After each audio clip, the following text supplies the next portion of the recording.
serves on Nampa City Council and co-chairs the Nampa Healthy Impact Coalition through the mayor's office. She is also a current Robert Wood Johnson Foundation Culture of Health Leaders Fellow, a 3-year national leadership program designed to generate innovative, sector-spanning work that disrupts the status quo to advance a culture of health. Jean completed her undergraduate degree at the University of Idaho and earned an MBA from Western Governors University. I'd like to welcome both presenters and thank them for their time. Thank you, Cheryl. Good morning, everybody. Look at that blue, Teresa. That's amazing. Yeah. Roger, you got to up your game. Oh, apparently, wait, nope, you're good. Yeah, he upped it. Wow. You may get some sort of radio signal with that, Roger. Careful. That's funny. Well, good morning, everybody. Thanks for joining this session today. We really are hoping just to talk to you about how we're building some local collaboratives, specifically one in Canyon County, that lifts the community narrative. And so I am going to pitch to my good friend and co-presenter, Shannon McGuire, and she's going to get us started. Thanks, Jean. Emily, I, for some reason, can't share my screen. I don't know if you can give me privileges there. Thank you. Good morning. Wednesday morning, I have to count. I don't know about you, but ever since last year, days blend together. It's so exciting to be with you. So we're going to start with some interactivity. So today will be a dialogue, not just a monologue. We will have several points of interaction for each of you to connect with one another, share your thoughts, come back, debrief with us. We'll take you on a journey of what To See Kids Succeed is and how we got there. And so to start, dramatic slide. I wish I had dramatic music there. That's what it feels like. Full disclosure, I smile all the time, except for uncomfortable situations, but I can't help but look back at 2020 and have a slightly smile serious face because it was a chaotic year for us as humanity. It was the first time in our human experience in our lifetimes that we could say that we collectively experienced so many similar things at once. I like to say that we all had some adversity that we connected on, whether it was COVID, the civil unrest, the homeschooling, work from home moms that we became, our parenting, crazy kids in the house.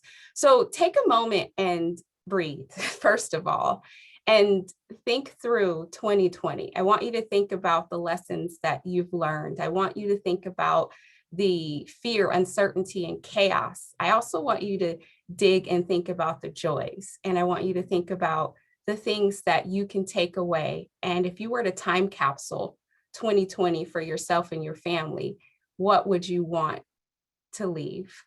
And that will be our first discussion that we send you into today. Hindsight, I like to say, will always be 2020.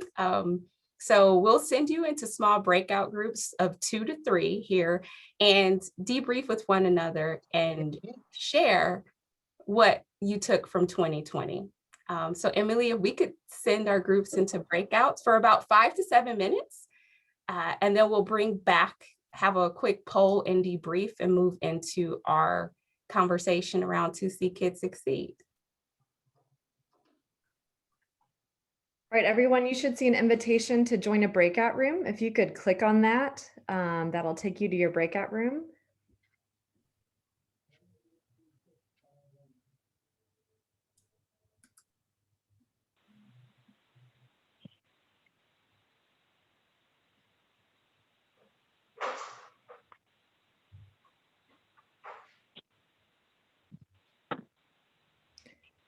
So folks who are still in here, you should have an invitation to a breakout room, and you can just click on it. If you don't see it, there may be something on your screen that says breakout room.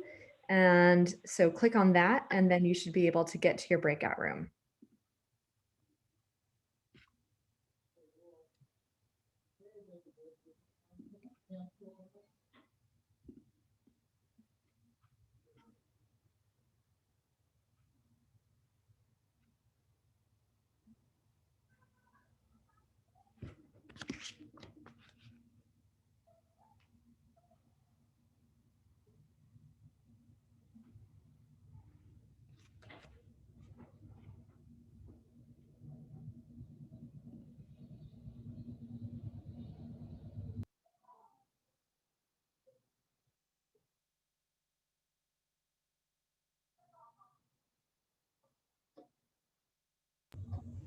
So for folks who just joined, I wanted to let you know that we're in breakout rooms currently. You should have an invitation to join a breakout room, and you can click on that. And if you click on it, it will take you to your breakout room. And we're talking about reflecting on 2020.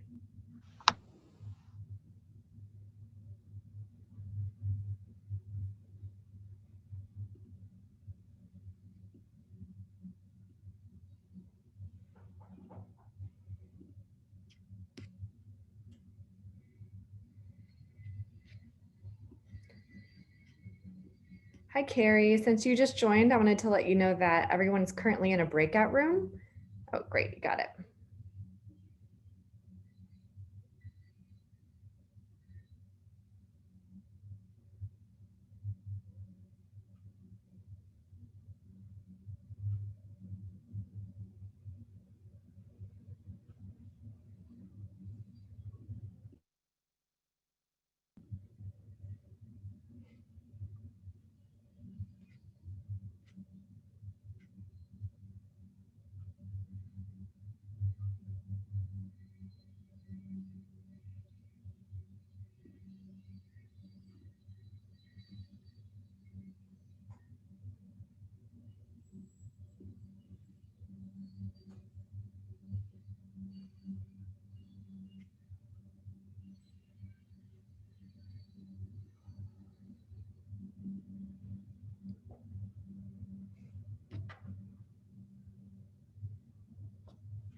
Okay, Lindsay.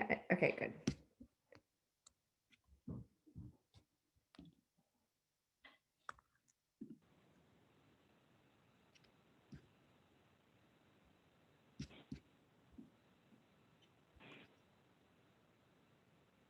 Hi, for the person who just joined by phone, do you have, are you calling on phone just for audio and have a separate screen, or are you just on phone?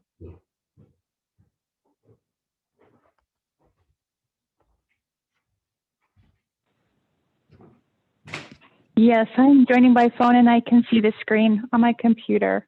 Okay, so what's the name so I can get you in the right spot? Corson M.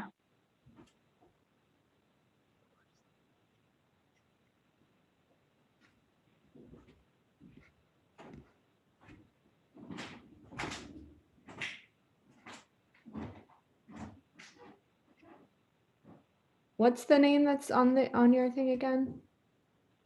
Corson, Korsen M1. I am not seeing that for some reason. I'm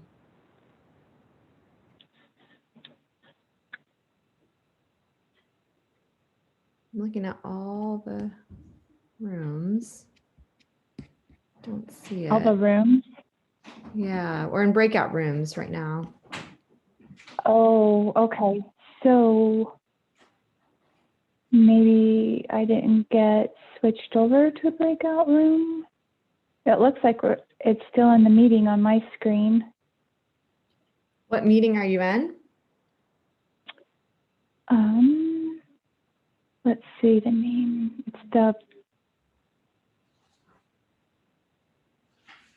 It's the 2B, attachment, play, and resilience.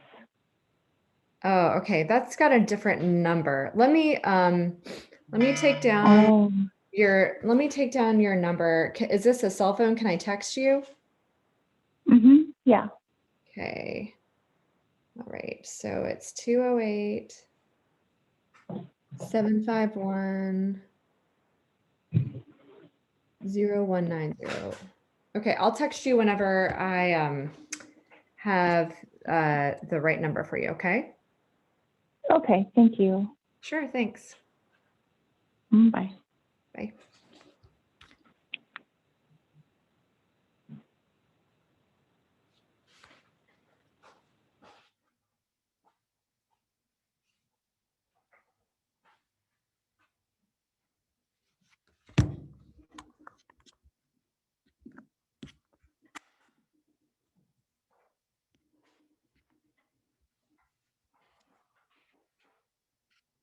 So did I come back to the right place? I left my breakout room because I couldn't hear anybody and nobody was speaking in my breakout room. So I just popped back in here. So this is Connie. I'm supposed to be in 2C, the 2C community. But nobody was talking in my breakout room. So I just popped back in. Do I just wait here till we all reconvene? Yeah, we're all coming back together right now. So Okay, thank you. Yeah.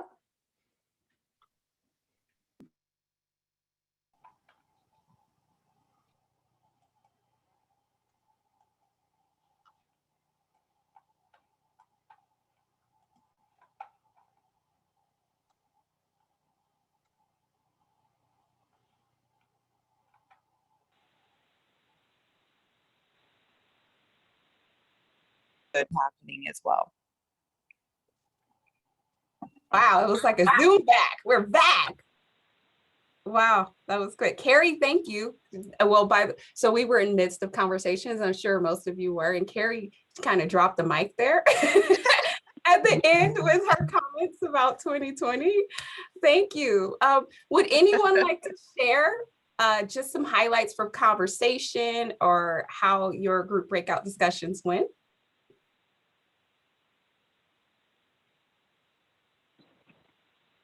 I'll jump in. Our group was small, a couple people had to drop off, but our conversation went around for both of us that we felt a little guilty because 2020 was actually a very good year for both of us. Like dinner family time came back, our lives slowed down, and we're aware that it was very challenging on some of our friends and family members who had to struggle through financial and family members being sick and people dying. But for the two of us, it was this moment of a little feeling of guilty because 2020 was like a great reset year for both of us. Thank you for sharing that. We had a similar discussion as well. And I've heard that from lots of folks, that guilt on sharing the smiles. That's why I kind of started, like, I smile regardless, unless it's like really serious, for sure. But 2020, for some, wasn't as bad, and it's okay.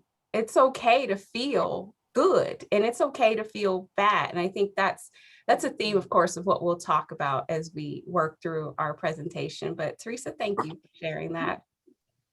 Anyone else?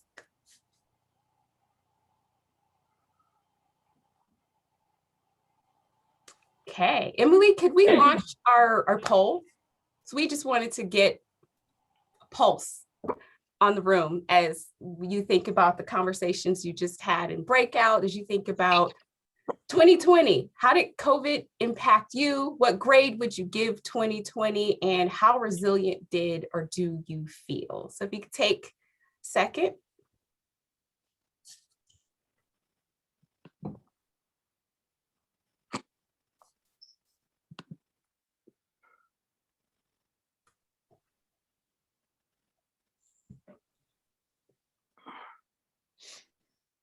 It's like teetering between drained and managed. The way managed is leading now. I feel like a telethon, you know, like PBS gets the money, like, oh, where are we going next? Managed. The grade, we teeter between B and C. Wow, how resilient, really resilient. That's awesome. And if you don't, that's okay too. I just love honesty either way. Awesome. So we'll jump in to our presentation, and I'm going to kick it back to my dear friend, Jean, so that we can jump into an overview of 2C Kids. Go ahead, Jean. Thanks, Shannon. So I'm going to ask Shannon to kind of advance the slides. So what we're going to talk about first is, we know in Idaho that right now, especially I think as this legislative session is underway, most of the language that I think many of us use on a daily basis is pretty politicized right now. And we're seeing that crop up in various ways. And so adverse childhood experiences also seems to be one of those. Trauma. So what we really felt like in 2020 is that we did, as Shannon said, have this universally shared trauma, not just in Idaho, not just in the US, but across the world, and it's still underway. I think those of you who felt like you really thrived and you were able to reset, what a gift for you and your family when you'll get to look back and talk about 2020 with, probably from a different lens and perspective than some others. I work at St. Luke's, so our lens and perspective has likely been pretty different. It's been a hard year inside our walls, and I think we're seeing, unfortunately, with our own teams, just the start of, I think, some of the PTSD, literally, that people are likely going to experience after just being in a reaction, a reactive kind of, the only thing they could do was react for a year. And now as things are starting to slow down a little bit, we hear people with this collective holding our breath and, are we through the worst? Are we going to have another surge? And, I think we're all going to experience this differently. And I think really the way we frame, name, and claim this for our kids will be really important for how this gets mapped on them throughout, their formative years and then into adulthood. What does this look like and how does this show up? And I think Shannon talked about, the chaos of 2020. We had political unrest, we had COVID, we also had really, really crazy election times where, even at families who couldn't see each other, we're still at odds over politics or other things. And so what is all of our roles in trying to lift a narrative that starts to name, frame, and claim this in our own communities? So this will be preaching to the choir for so many of you, so I'm going to skip quickly through this. But the keynote yesterday I thought was fabulous. I thought she did the best job in really starting to put some data to how important this is beyond, I think, what we've traditionally heard from the late 90s study. So all of you I know this, but the late 90s study with Kaiser Permanente and the CDC to look at these 10 traditional adverse childhood experiences. I think what we also know and what she reaffirmed yesterday is that list is certainly not exhaustive. We see childhood trauma and toxic stress show up for kids in a whole myriad of ways. And so with, experiencing homelessness, food insecurity, and now this shared worldwide trauma, lack of security for a lot of kids who aren't attending school. I think the reality that, gosh, we put a lot at the feet of our schools. What does this look like? So we can advance, Shannon, please. Thank you. So I'm sure many of you are also familiar, but I do want to spend just a little bit of time here with the new ACEs data from the Idaho BRFSS that was just published late in 2020. So it's finally, I think, our first opportunity to look at a broader evaluation of what this really looks like in Idaho. But I always felt like we were borrowing other states' data and their sort of their summary on Idaho, and now we have some of our own. So as you guys are likely aware, but just to reaffirm, this study included more than 3,000 people who responded to their own ACE experience as a child. And I also I'm going to be curious, how does 2020 show up in future BRFSS studies if it re-earthed and maybe brought forward some traumas experienced, the traumatic experiences that people had as a child, but then kind of revisited in 2020 with, I think, sort of this collective pause in our world. So I think what's interesting about this, and likely not surprising to many of us, is that we are not immune from ACEs in Idaho. In fact, we tend to experience more than the broader US as we start to increase in the 2 to 3, 4 or more ACEs. So 4 or more ACEs, what does BRFSS stand for? It's the Behavioral Risk Factor Surveillance System.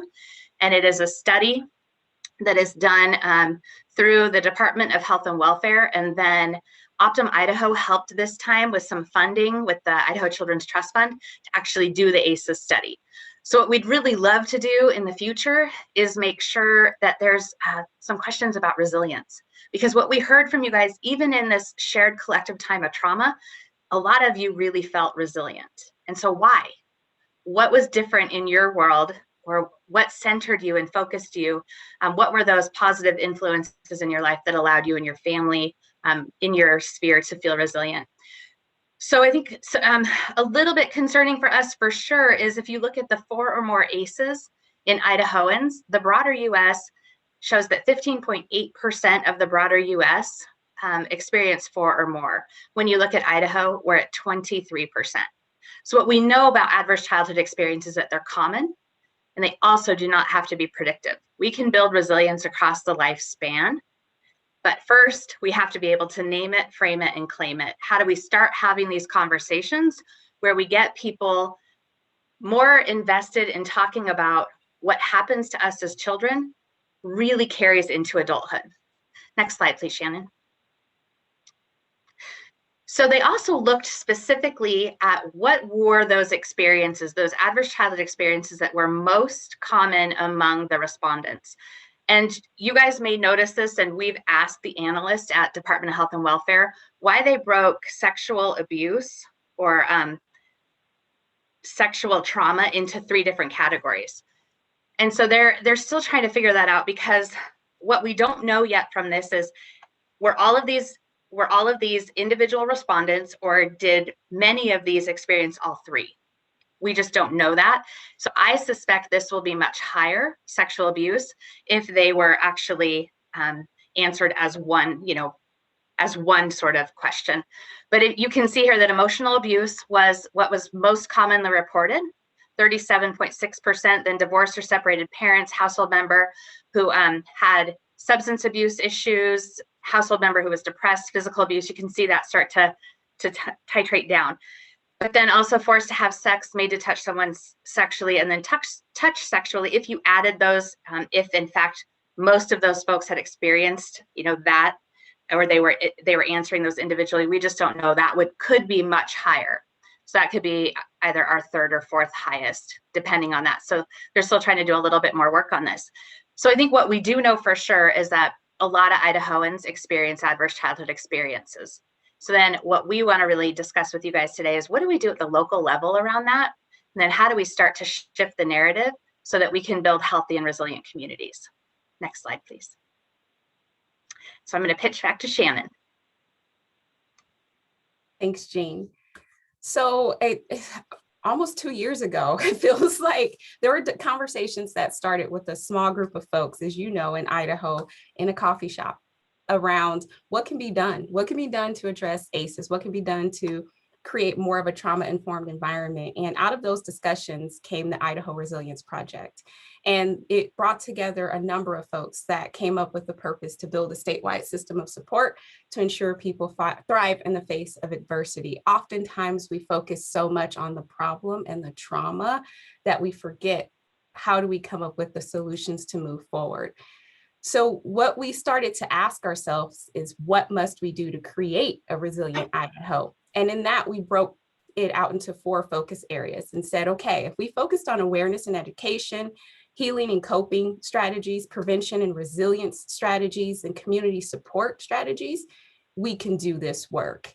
And we brought together over 80 different partners. This is not all exhaustive, but across the state, we have more than 80 partners that have filled out what we call network map survey to showcase the work that they're doing. Who else are they connected to? So partner organizations, and who's leading in this work, so that we could form a more robust network and understand where there is synergy, where there's overlap, where there's opportunity. And so what you see here is a sample of the network map. It is on the website, idahoresilienceproject.org, and it's interactive. So the 4 blue nodes represent each of those focus areas. And then it goes out into the purple areas, which are the organizations that have signed up to be partners in this work.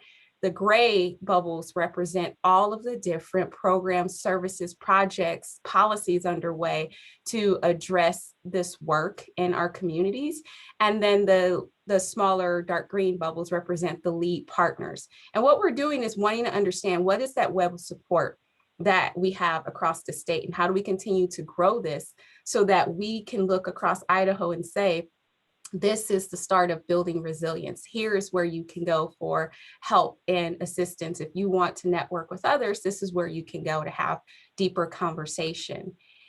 And so part of that planning, we looked at what is the structure to make this work happen. So we have community advisory group that comes together and talks about the work. There's an impact team of a smaller group of folks that are helping provide oversight and decision-making. We've had planning teams come to the table that talk about the work and what's happening, and then backbone support to make this work happen, all driven around the focus areas that we identified. That was pretty quick. So the premise of the Resilience Project is starting at the statewide level. We started to look and say, who's doing this work and how can we have more robust conversation? And if we placed childhood trauma, if we placed ACEs at the heart of this for awareness and education, what solutions may we move forward? And how do we leverage the data that we have? Arguably, a lot more has come out since this project has started. So what can we do? And so what you're going to do in your next breakout discussion is have a conversation about the ACEs data that we shared. What if anything, surprised you? Have a dialogue about that. And then how much influence do you think addressing childhood trauma can have across Idaho? With this Resilience Project model, the big focus of it is regionalizing and localizing the work. And from your expertise and your experience in this state, do you think that we could have influence addressing childhood trauma, not just the Resilience Project, but collectively? So we're going to break out for another probably 7 minutes or so and have some discussion around what you've learned about the data, the Resilience Project, the focus areas, and whatever comes up to mind. So Emily, if we can go into randomized breakout, that would be great. Sure, I'm working on opening those, but I just wanted to say, because we did have a couple people chat us when they came back, that it would be really helpful if you are able to turn on your video and your audio so that your breakout room discussions can be more robust. So thanks everyone for doing that. Oh, and we get to see your blue hair. I mean, this is the benefit of turning on the videos. So I'm going to go ahead and work on opening those rooms. So.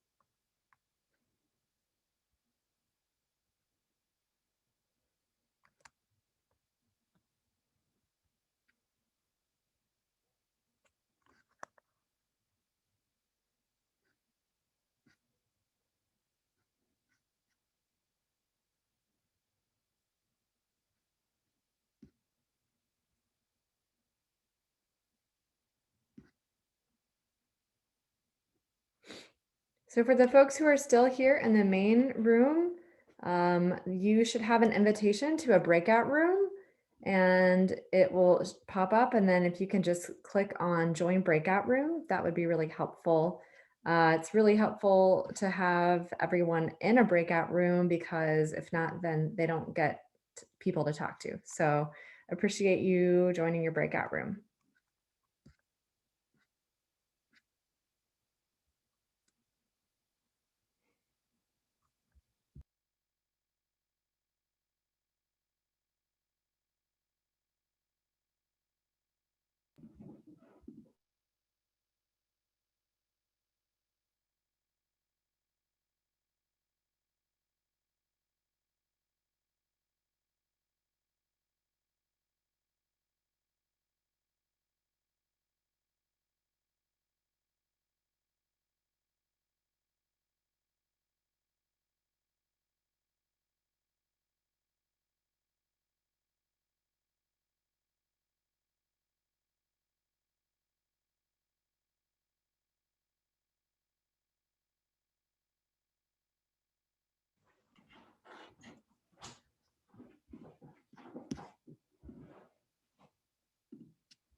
So Ivy, I'm gonna assign you to a breakout room. And there are a couple discussion questions that your group should be able to orient you to.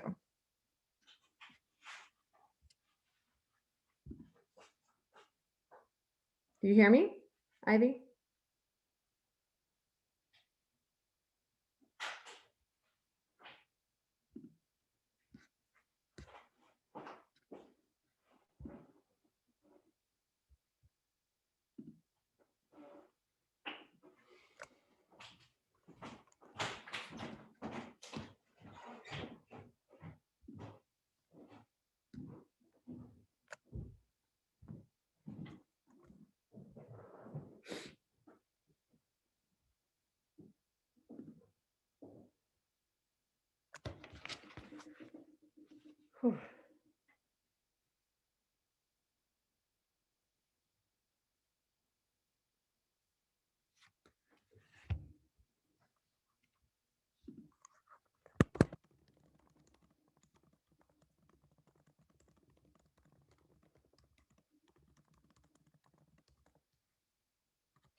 Welcome back.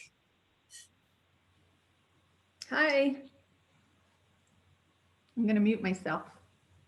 Oh, you're good. I have dogs who love to bark, so for your sake, I'm going to mute myself. I have kids that love to bark, so you're all good.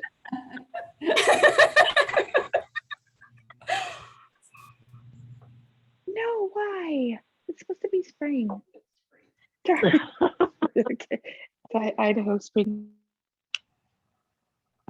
Awesome. I hope that was good debrief time to talk through the ACEs data. I mean, arguably me and my group cheated a bit, and we talked about one of our members' trip to Hawaii, and we talked about some other things, but we had some good discussion around how addressing this trauma and starting a conversation can help level the playing field around our humanity, our shared humanity, and our shared experiences. And so we're excited to go into our next section about resilience building in action. Ready, Jean?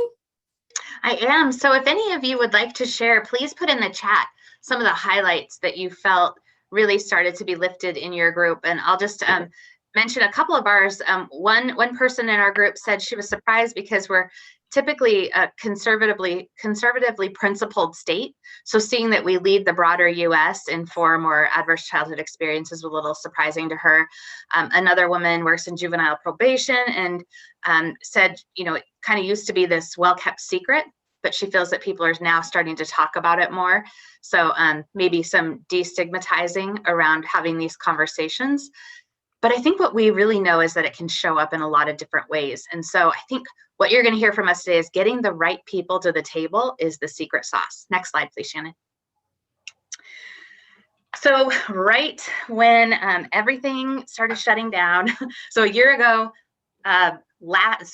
from last November, we launched this Canyon County-wide initiative called To See Kids Succeed. And so if you guys are aware of like our state, you know, our county license plates, 2C is Canyon County. And so had this idea that it would be really great to talk about what is the pathway and the shared value around having kids who can grow up to fulfill their promise and potential. So we had a whole bunch of stakeholders come to the table from education, business, elected officials, social services, law enforcement, lots of different cross-sector partners, and started this conversation. And I will tell you that the majority were shocked. I don't think they had any idea when they don't work in healthcare or social service sectors, like many people attending these conferences, they just didn't understand it. But what I did start to hear from folks later, our law enforcement partners have been well aware of this. And we're really starting to hear people talk about, you know, what has happened to people instead of what's wrong with you. But I even heard from our EMS partners, that makes a lot of sense. Some of these folks that we've always considered frequent flyers, starting to understand there's something that's happened to them, or many things that have happened to them that are starting to predict some of the health outcomes that they're seeing in people. Next slide, please. So what we really wanted to make sure that our collaborative launched with was that we don't want to sit in the trauma. We acknowledge it. We talked about framing, naming, and claiming, but we really want to talk about how do we start to build resilient communities and really focusing on the power of positive. So many of you may have seen this from Johns Hopkins University, but really what are those powerful, positive childhood experiences that start to shape a different trajectory for many of the kids who've experienced adversity? And what we really wanted to do with this too was show many of the attendees who weren't as well versed in this work that it's not rocket science. This is really sort of that proverbial takes the village to raise a child, but really talking about what can each of us do in our respective areas to influence and impact a child, but also their family, right? We know that concrete supports in times of need are critical for families who are struggling. We have this shared crisis now and many more families who are struggling. So what are those positive experiences we can create in our community to make sure people are connected? So supported by friends, having at least 2 non-parent adults who genuinely care, which we know that even just having one can make a significant difference in the life of a child. Being able to participate in community traditions. So you think about, you know, cultural competency for some of our folks who, you know, feel like they're not as well represented in our communities. How do we make sure that culturally there's some of those positive experiences for those kids to engage in, and how can they talk to people about their feelings? How do we just start to talk about these positive experiences that really will shape a different trajectory for these kiddos? Next slide, please, Shannon. So we had this grand plan, and then COVID kind of upended everything. But we'd had this really neat week planned where we were going to do like community date night. So, you know, parents and caregivers could come out to various places around the community and have the YMCA or some of our child care providers offer a night where people could just get out, because we know oftentimes that the cost is prohibitive for that. You try to pay for childcare and then you don't have money to go out to dinner. We're going to try to create these really great opportunities for our communities to come together. And then we had to all sort of reframe because of COVID, but we still decided we were going to advance this 2C Kids Week. So to make sure that we had leadership understanding, we asked the mayors from both Nampa and Caldwell to do a proclamation around adverse childhood experiences, their potential impact in our communities, and then also conversely, what creating healthy and resilient communities has on the opposite side of the spectrum when we invest in our kiddos. Next slide, please. We had a whole bunch of different elements throughout the week, and we had these hope notes. So the blue ones you can see those were hard copies, and we had kids from the Boys and Girls Club and other, school was in virtual and hybrid, but kids would write notes and they just hand them out to people. And we saw one little girl hand one to an older man who she was kind of afraid to approach him because he was kind of burly, and she gave it to him, and then he started to cry. And I think you saw this 7-year-old little girl handing this older man this note, and that's what it said: "You are amazing." And he said, "You have no idea how much I needed that today." And he told this little girl, "You will change the world." And so we're just watching that power of positive. And then on our website, we had these virtual ones that are the yellow, and people could go in, and you still can today, 2ckidsucceed.org. You can write a note of hope to somebody, or just make a statement of hope, and then it'll post immediately. And then we also did, next slide, please. Excuse me.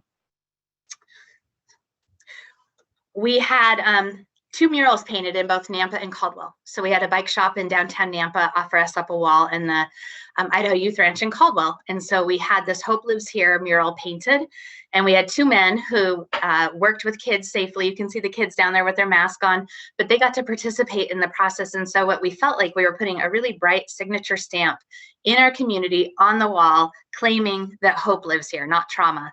But what does it look like when we say, we are a hopeful and resilient community? We were able to get a lot of people involved in this. We had a really great chalk artist come out and work with some of the kids, and they went around to various businesses downtown and drew really cool chalk art. And the kids got this really cool feedback. And then there's a story trail in one of the parks in Nampa, and we were able to have quotes of hope from both people who are local and then national people who just have made hopeful quotes, and they were both in English and Spanish. And then the mayor and some folks walked around with kids from the Boys and Girls Club, and the kids would read each of the quotes at the stations. So this whole week cost probably about $7,000 to $8,000 to really start to transform 2 communities, pull us all together, get our elected officials involved, our kids, our schools. And in a time where things were so unsettled and really uncertainty kind of ruled the day, but people did really start to respond to this hope, and it's continued to crescendo. Next slide, please. One of the most powerful things was this youth-led hope discussion. And we had kids from both Breaking Chains Academy of Development. Some of you may have been able to attend that session yesterday, and the Nampa Boys and Girls Club. They really talked about what does hope look like through the youth lens, because really at the end of the day, these are their hopes and dreams that we're trying to help them really root in our community. We asked them who are their heroes. Not one of them said it was a sports figure. It was somebody who always had their back, somebody they could count on no matter what happened. And really what they talked about was they want people to see them for who they are and not what they've done. Many of these kids have been involved in early juvenile justice, but they don't want that to be predictive of how their community views them and how they view themselves. They all want to be great parents. They want to have great jobs. And so it's a really interesting discussion. Go ahead, Shannon, next slide, please. And so I'm going to kick this to Shannon now, and she's going to play a little bit of their conversation. Sorry, I might have to, I think that file's corrupted. Sorry. Oh, Zoom that's life. okay. Let me We're pull- resilient. If it doesn't work, it'll be okay. We'll tell you what they said. Yeah, we may have to in the interest of time, just to Okay. get to that. Let me pull this back up. Sorry. A lot of that discussion, I'll bring back the slide of where it came out of that discussion. Give me a second. There we go. So through this, if you look at the green bubbles, those are like the highlights of what they were looking at: respect, trusted adults, trust in general, community, hope, have people see us for who we are and not what we've done. That was really powerful. And then the heroes, as Jean mentioned, during a discussion, and we can send you a link to a recording that this stemmed from, but they had a chance to tell the folks in the room, including mayors, what they wanted to be seen as. And it was a powerful moment of awkward pause and just formulating of words of, we're not your problem. We're not your problem. We didn't ask to be born, and we didn't ask for this life. It was given to us. It's all we know. And we don't mean to be the bad seeds in your communities. It's just, we're trying. And they talked about family and the importance of family. A lot of those kiddos or young adults that were there were parents themselves, teenage parents themselves. And they also talked about the gang life. They talked about just the power of being heard and listened to, and that these words were crystallized on this sheet that would go forth and be shared. And the fact that they could talk about and use the language that was accustomed to them in their culture was important. You'll see their older homies when they saw that show up, and like, we talked about our trusted adults, our older homies. So, and then the mayors jumped in, Mayor Nancolis and Mayor Kling, and said some very encouraging words to them and offered open doors and to invite the young adults in. And it was a very powerful moment of just what Jean and I have been rooted in, the concept of Sayubona, which is I see you. They were seen, they were heard, and you could feel the shift in the room. And while this just seems like a simple graphic, beautiful graphic that captured a conversation for a number of those young adults, it became a stamp of pride and also a stamp of relief, and added to their hope that the resilient piece of them could move on and go forth. And Jean, I don't know if you want to talk about Jose at all, and what came out of that. Yeah. So remarkably, these kids, they don't want adults to talk for them, right? They want their own voice to be heard. But then remarkably, when they had the opportunity, I was flabbergasted at how honest they were. Because at that age, I would have sort of been like, oh, I'm talking to a mayor. But they spoke their truth. And they were hesitant at first, but then they just said, look, we didn't ask to be born at the bottom of the hill, and other kids are born at the top. And so we have to fight so hard just to get even with other people. And so it was really remarkable to hear these kids speak. And then unfortunately, a couple weeks later, one of those youth participants was shot twice. And he survived, fortunately, but he was only 16. And the first thing he did the day he got out of the hospital was to come back to school. And he just completed his GED a few weeks ago. And a week ago, all he wanted to do was be a barber. And so Boise Barber College gave him a scholarship. And I don't think they understand fully yet how much they may have changed and potentially saved his life. Because we knew that getting him back into concrete supports in times of need, having something to look forward to, once he completed school, he had to go immediately into something. So he starts, I think, April 19th. And they believed in him when they heard his story and said, we want to be part of your future. And so again, we may not see every change that happens in a community with local work, but something like that shows you that not only does it change lives and transform futures, it may save lives. And so this kid who was speaking to mayors 2 weeks before then was, you know, lying shot in a street. That it was clear that what they said during that conversation is lived out in their daily lives. It is really difficult for these kids. And oftentimes they feel that they are the product of their environment and it's already predicted. And so what we really want to say is that no, at our local levels across our state, resilient and hopeful communities can really become the nexus for resilient and hopeful kids who raise the next generation of resilient kids. Shannon, thanks. Next slide. So I'll jump in here and talk about, right, Jean, some of the strategic work groups for activation. So there's a lot that we're unpacking and giving you about 2C Kids, but the thing to take away is investing in a generation for a generation. And a big part of that comes from, what are we going to do, right? How do we organize? How do we move folks together to make it happen? I don't know, Jean, if you want to go through some of this informal ACEs data, or do we want to breeze through some of that? I think really we have this in here, and you guys can look at this. What it really shows you is that justice involved youth in Idaho have a much higher number of ACEs. Look at 5 or more versus 5 or more in the non-offender population. So the middle column is those involved in youth justice offenses and those who are not. 38% report that they've had 5 or more adverse childhood experiences, as compared to 4.7% in the non-offender population. So you can see how much that's showing up. And it's almost completely flipped if you look at none versus none in the offender population versus the non-offender. So really that starts to show up in these early juvenile offenses. And Shannon, I think the rest we can probably, this is an informal study that Canyon County Prosecuting Attorney's Office is doing, so it's not peer reviewed, but he's starting to really look at what are the ACE scores in adult felon offenders.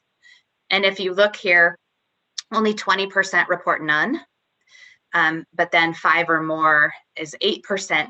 Where you look at what our youth are currently reporting, that makes me concerned about what we're going to start seeing in 8, 9, 10 years in these youth as they become adults, because you already saw that they're reporting so many more as juvenile offenders. Or is there resilience building and hope that's starting to platform before they become adult offenders? And I'm going to hold my hat on that one, that we can absolutely change the trajectory for these kids and that they don't become adult felon offenders. So Shannon, I think we can go through that quickly and just again, you know, this is the way that this is showing up. So when you get the slides, you can kind of look through this. Brian Taylor, our prosecuting attorney, wanted you to know, again, this is an informal study and it's not been peer reviewed. Thanks, Shannon. Absolutely. Thanks, Jean. And so we have some information here on victims of sexual offense crimes as well. So in these slides, you can walk through and see some of this data as well. Again, not peer reviewed, but just giving a snapshot of what is being seen in Canyon County. And the importance of that, I'll pause there, is because there's an opportunity that we'll talk about here in a few minutes to go deeper in that study and actually make it peer reviewed and actually use that data to help catalyze solutions and more deep convening and conversations around what we can do to reduce that criminal justice involvement, starting with our youth. So this work is just starting. One of the work groups that we had the opportunity to launch during this was the Early Childhood Education Work Group, and we were recipients of the Preschool Development Grant. Some of you may know what's tracking on that in conversation in our state, but really that grant focused on performing a needs assessment and a gap analysis that would drive a strategic action plan for implementation. So that preschool development grant gave us an opportunity to really look at the community, look at Canyon County, and talk about supports that could start really early on. And how could we make trauma-informed practices a piece of that? So we have the opportunity to use that grant to create an action plan that will be activated in this next year in terms of how do we continue the discussion to support our parents, our kiddos from the earliest of ages. There's also a group underway, Suicide Prevention Coalition. And I think there was a meeting just yesterday, right, Jean? Yesterday or the day before for this group. It's a partnership with 2C Kids Succeed and Southwest District Health. focusing on the regional effort. And Southwest District Health has a grant that they have received, and they have used 2C Kids as a convening platform to not recreate the wheel, but bring folks together that have a vested and shared interest in this topic, so that there could be even more alignment around resources, time, talent, treasure, and strategies to address suicide prevention in Canyon County and across that whole regional perspective. The community outreach work group really focused on that awareness and education, and there was some cool activities that were low cost, high impact in terms of fostering hope for others. Thank You Thursday, to thank our teachers. There were hope letters that were sent out and shared. There were, the documentary, I see my face there. I always have a reaction to that. The documentary, I hope you all had a chance to view that. Resilient Idaho, Hope Lives Here. The awareness and education oftentimes gets overlooked, but if we think about the stigma that constantly is tied to trauma and challenges around behavioral health, mental well-being, this is the start of that norming and that conversation and the ability to showcase. I get people that often say, Idaho, you all don't have issues there. Are you kidding me?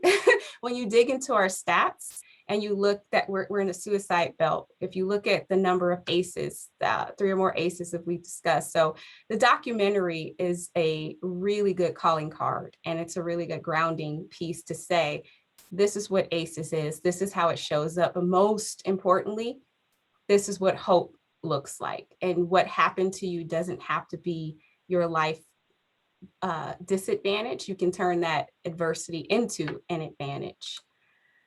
And Shannon, I would just add onto that real quickly, if I can. People aren't data, right? We know this. People are people. And when the resiliency documentary aired a couple years ago with Dr.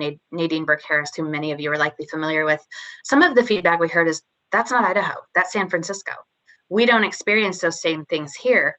So it was really important with us for the documentary to bring stories to data. It's really easy to dismiss it. Oh, well, those people, that happens to those people, not all of us. And oftentimes what we're finding is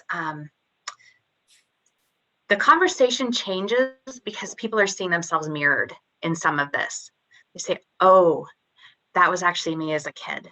Had some conversations with some county commissioners where actually one of the men started to cry because he was seeing his own childhood up on a screen. And so how do we move from saying it's just those people who experience that to know we experience this in Idaho at a broader rate than the United States when we talk about 4 or more. It shows up clinically, it shows up in behaviors at schools, right? Those are unmet needs from kids who are acting out. So what's happening to them instead of what's wrong with those kids? So how do we start to really form some shared value around our kids and start to have a conversation that's hopeful and helpful instead of blaming and shaming? And I think that's really what we hope the documentary has done. And I wanted to bring that up because Shannon so graciously and authentically shared her own story among so many other people, Idahoans who are mirrored probably among those of you attending today. Many of you probably have your own ACEs experience, but it took a lot of bravery for folks to say, sure, I'll talk about what's happened to me. And I love Shannon in so many ways and for so many reasons, but she said, if my story can provide hope and help to one other person, it was worth it for me. And I know that even at the family level, from some of the folks who participated in the documentary sharing their stories, it started dialogue in their own families that they've never had before. So what is the impact it can have in our community if it's starting to shape narratives in people's families who are just now unearthing some of what's happened to them now that they're adults? So Shannon, I just want to thank you for sharing that. And not let you just gloss right over that, like, hey, that's me.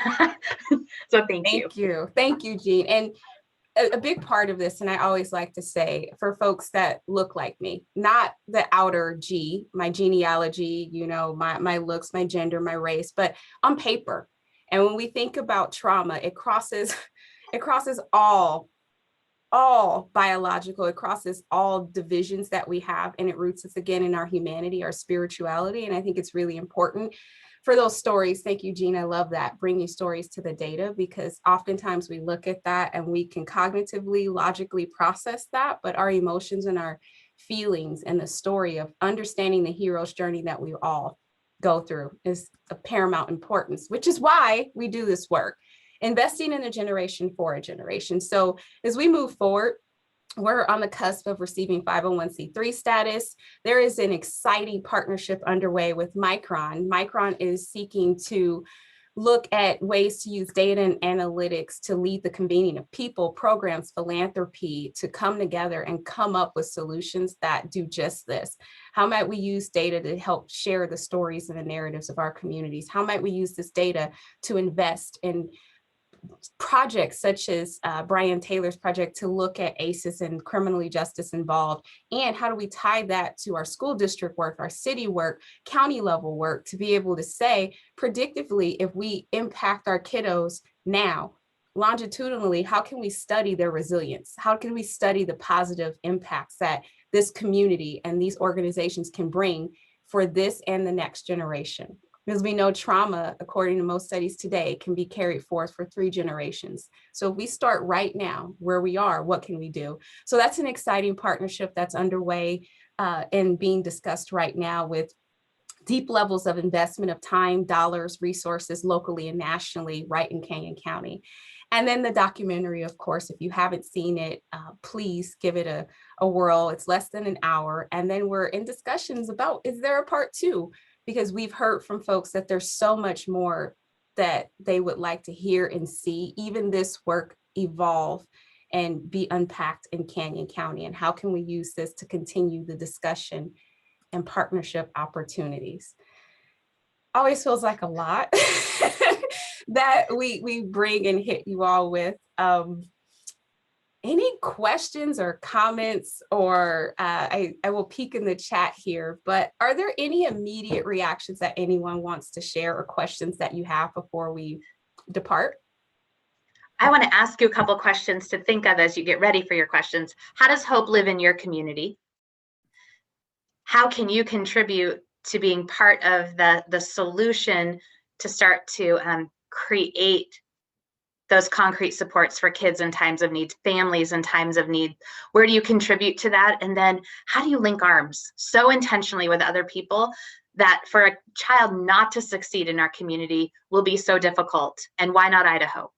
So that's a lot of questions, but why not Idaho? How does hope live in your community? And then how do we link arms with such intentionality that promise and potential for all of our kids is the predictive, not what's happened to them? So any questions for us? Hi, Liz. Hi. So Tim and I were in a group together, and I know I saw that big long list of people that I think are partnering with you.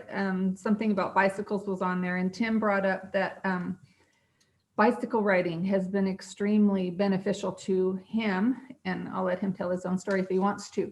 And I know that there's a partner there who does bikes for kids, here in the Valley. So I was just wondering if there's ways to produce more of those types of partnerships where people can provide those positive experiences, like having a bike and bike riding. I'm a quilter, and I would love to have like a small group where I can mentor young women or men, it doesn't matter, in the art form of quilting, so they can express either their trauma or their hopefulness, and then also at the same time teach specific skills like refusal skills, assertive communication skills, that kind of a thing. But and then I think of people like my hairdresser. How do we bring the everyday, very busy person in the community into this movement so that there are small little things they can do that would make it, have an impact without it being overwhelming to them? It's like we need to simplify this somehow, Yeah, I don't see Shannon on my screen anymore. She went away somewhere, but I'll let her answer as well, Liz. But all of those are great promoting factors, right? We know that those create buffers. So the power of positive right there. So we can say that the ability to talk with family about feelings. How about the ability to talk with your stylist, right? Just to be listening is a powerful act of doing, right? So sometimes people just need to be heard, and you never know what can come up in a conversation, but just feeling heard, being listened to can be really powerful. I think that we can all work together collectively to become more trauma informed. And that doesn't have to be, you have to go get a master's degree in social work to do so. But how do we start to, again, reframe our lens around what's happened to somebody instead of what's wrong with them? And one of the things that we're focusing on right now is we're trying to do something in May that we'll keep you guys all posted on, but having kids write their dreams on a kite and then having an adult help them have their dreams soar. So we know it's windy in the spring here, but that's a really easy symbolic way of supporting kids, linking in with kids around an intentional opportunity that also shows them that an adult cares. Bike riding, right? Important. So yeah, you're probably referring to the Boise Bicycle Project. Yeah, that's it. Yeah. And there are a lot of ways that we can all support that. Donate your bike so that everybody can have more access to those. Those typically impact kiddos who don't have the financial resources to get one. There's also one in Nampa. You could have your own version of that stood up in your own community. Do a bike drive for people who just want to donate something, and then have the purpose behind it, right? Why are people donating? Well, it's to give kids an experience for those who don't typically have access, but then find an adult who will go out and ride with the kids, a bike rodeo, different things that are available in your community. The quilting is a brilliant idea. So I don't think you're telling us what you can do. I don't think you need our advice on that. You've put up 3 really great opportunities for people through, connecting with stylists, you helping them quilt, getting people to donate bikes. I mean, those are all hopeful things that you can do in your community. So you're telling us kind of how hope's going to show up where you are. And I think it's brilliant. So we would support that. Shannon? Anything else to add there? Yeah, I would just add the simplicity of starting with you, checking in with yourself. How am I? And honestly answering that question, because I think especially, I would argue that each of us here are caregivers, and we typically give out so much of ourselves that we don't take the time to recharge. And so start with you, and then start within your 4 walls. And I know some of us are tired of the people we live with at times, but we often overlook them. We assume they're okay, especially because we go out and we do this work. We can start within our 4 walls. And then as we leave out of those 4 walls, if there's not too much pain of reaching out to your first family and where you stem from, and then start to spread your social circle and just checking in with folks and letting them know you hear them, and just check in with them and let them know that you see them, you hear them, and you're there for them. When able, don't drain yourself to depletion. And that's put your face mask on first. And not the ones we're having to wear all the time right now, but like the plane, right? Where they tell you, put yours on first before you can help somebody else. So I know we're out of time. You guys can reach out to us. We'll get the information out to you from the slide deck, but please connect with us. And we're really excited that you took time to join us today. Thanks to each of you. Yes, thank you. I'd like to thank our presenters. They did a wonderful job, and all of you participants. I'm so glad you were able to attend. Please don't forget to complete your evaluation forms. That would be very helpful. And I think your next session is a networking session. So go enjoy talking.